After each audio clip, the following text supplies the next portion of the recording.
Even with advancements in both technology and medicine, throughout recent history, man-made errors have accounted for some crazy and even terrifying incidents. Tonight's countdown: 5 bizarre surgery mishaps. Donald Church, age 49, had a tumor in his abdomen when he arrived at the University of Washington Medical Center in Seattle in June of 2000. When he left, the tumor was gone, but a metal retractor had taken its place.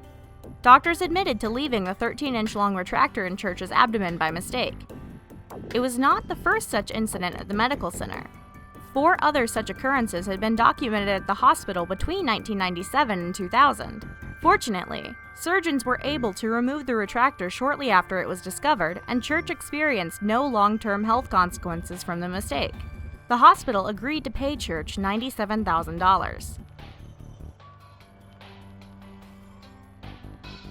Surgeons mistakenly removed the healthy right testicle of a 47-year-old Air Force veteran, Benjamin Houghton. The patient had been complaining of pain and shrinkage of his left testicle, so doctors decided to schedule surgery to remove it due to cancer fears. However, the veteran's medical records suggest a series of missteps. From an error on the consent form to failure on the part of the medical personnel to mark the proper surgical site before the procedure, the error, which took place at West Los Angeles VA Medical Center, spurred a $200,000 lawsuit from Houghton and his wife. In what was perhaps the most publicized case of a surgical mistake in its time, a Tampa, Florida surgeon mistakenly removed the wrong leg of his patient, 52-year-old Willie King, during an amputation procedure in February of 1995. It was later revealed that a chain of errors before the surgery culminated in the wrong leg being prepped for the procedure. While the surgeon's team realized in the middle of the procedure that they were operating on the wrong leg, it was already too late and the leg was removed. As a result of the error, the surgeon's medical license was suspended for 6 months and he was fined $10,000. University Community Hospital in Tampa, the medical center where the surgery took place, paid $900,000 to King, and the surgeon involved in the case paid an additional $250,000 to King.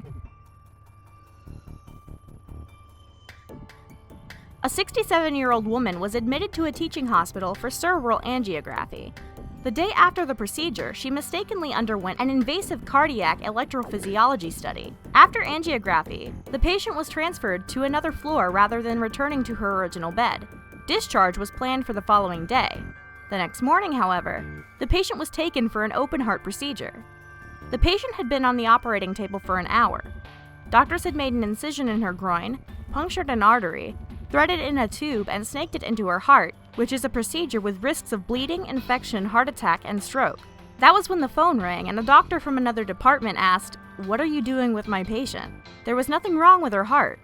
The cardiologist working on the woman checked her chart and saw that he was making an awful mistake. The study was aborted, and she was returned to her room in stable condition.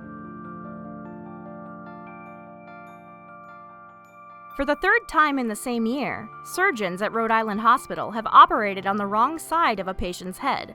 The most recent incident occurred November 23, 2007. An 82-year-old woman required an operation to stop bleeding between her brain and her skull. A neurosurgeon at the hospital began a surgery by drilling the right side of the patient's head, even though a CT scan showed bleeding on the left side, according to local reports. The resident reportedly caught his mistake early, after which he closed the initial hole and proceeded on to the left side of the patient's head. The patient was listed in fair condition as of that Sunday. There we have it.